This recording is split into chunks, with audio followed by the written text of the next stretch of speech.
Bonjour. Vous avez reçu une décision favorable de la préfecture, suite à votre demande de regroupement familial et vous vous réjouissez de la venue prochaine de votre conjointe ou conjoint.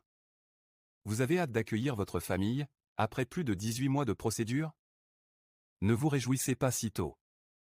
Oui, préparez-vous à tirer la langue. Vous n'êtes pas encore sorti d'affaires. En principe, vous devez vous rapprocher du consulat du pays de résidence de votre famille, muni des actes d'état civil des bénéficiaires, afin de demander un visa long séjour.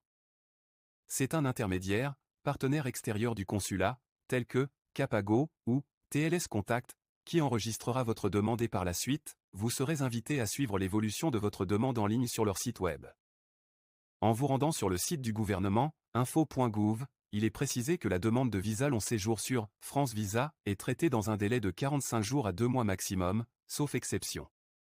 Dans votre cas, il faut comprendre dès le départ que l'exception sera la règle. Tout est fait par les consulats français, notamment ceux des ambassades situées en Afrique noire et au Maghreb, pour vous faire perdre patience. Déjà, à l'accueil dans les locaux des partenaires intermédiaires, Capago ou TLS Contact, on vous dira que vous ne pourrez pas déposer votre demande de visa long séjour tant que la préfecture n'aura pas notifié la décision favorable au consulat. Vous aurez beau présenter le courrier de la préfecture, que vous avez reçu vous informant de la décision favorable à votre demande. Non, il faut attendre la notification au consulat.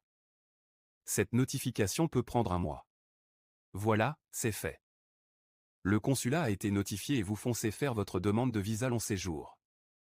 Une fois enregistré, les partenaires intermédiaires vous diront d'aller attendre la réponse chez vous. Cela prendra quelques semaines.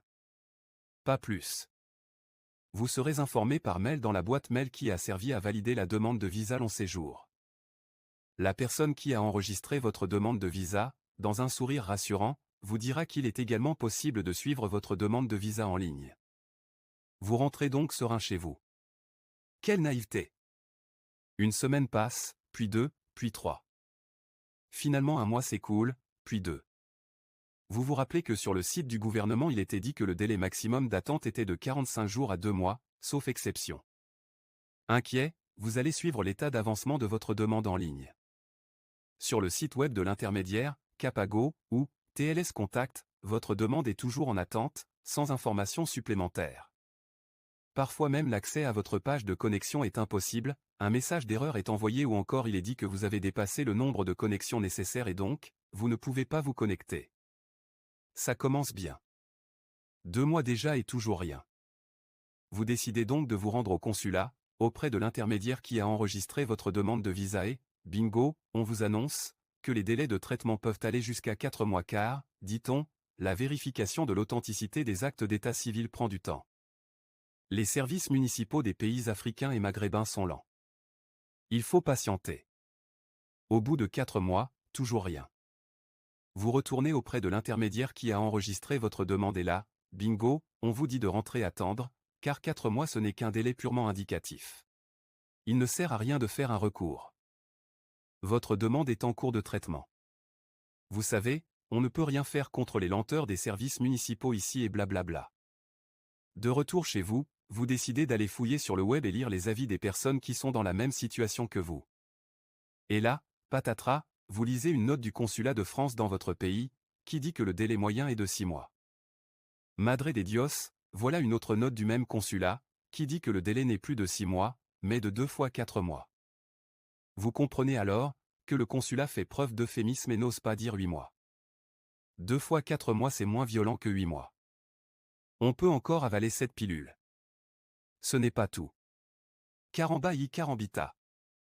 En lisant les fameux avis de vos malheureux co-galériens, vous constatez que certains ont patienté jusqu'à 1 an et quelques heureux élus ont franchi le Rubicon en patientant 13 mois.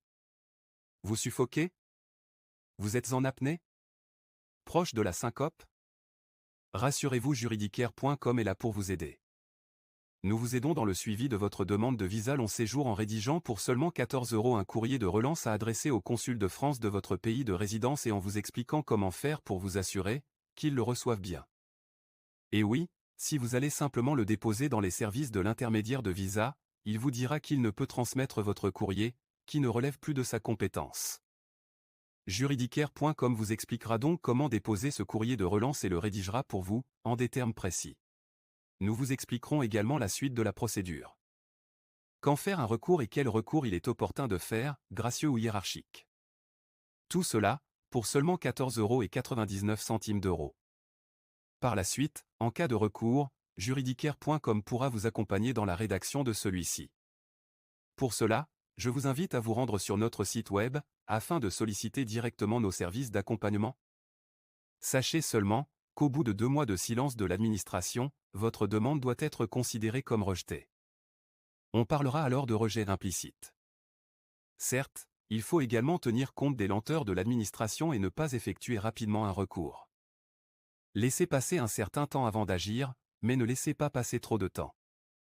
Vous devez donc bien maîtriser la notion de délai raisonnable avant d'agir. Juridicaire.com peut vous accompagner dans vos démarches. Ne soyez pas le dindon de la farce. Les consulats français en Afrique et au Maghreb abusent de leurs droits et violent allègrement la réglementation qui impose une réponse dans le délai de 2 mois. Dans ces consulats, l'exception devient la règle et la règle, l'exception. Non, vous n'êtes pas seul. Juridicaire.com est là pour vous. N'hésitez pas à nous contacter et à vous abonner, afin de nous soutenir. À bientôt.